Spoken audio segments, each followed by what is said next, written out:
Despite trash talk, Drake is no distraction in Toronto.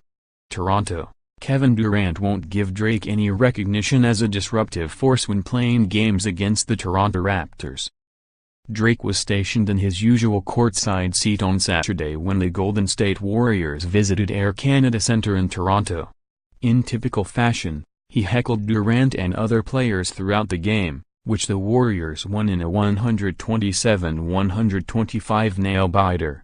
A sold-out crowd of 20,078 filled the arena for the anticipated game between the Raptors and Warriors. Drake, a multi-time Grammy Award winner based out of Toronto, feeds into the crowd enthusiasm when in attendance.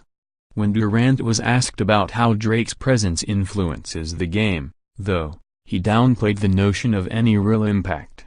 "Don't give Drake that much credit," Durant said. "Do not give him that much credit. He's not the reason why it was fun out there.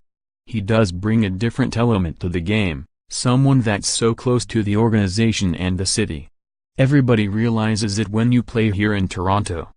It was a fun game. The crowd is always amazing here. It was a solid turnout and I'm glad we got the W." Durant, who scored 25 points with 6 rebounds and 5 assists, did admit to hearing some of Drake's comments. He was ripped by the famed artist after missing a wide-open dunk in the second quarter, but Durant made sure to note that he made up for it on the next possession. "I hated that one," Durant said.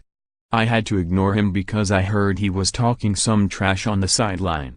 I made up for it the next play."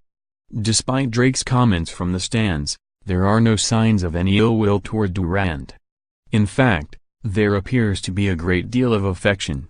Drake recently revealed some new tattoos which featured the jersey numbers of Durant and teammate Steph Curry.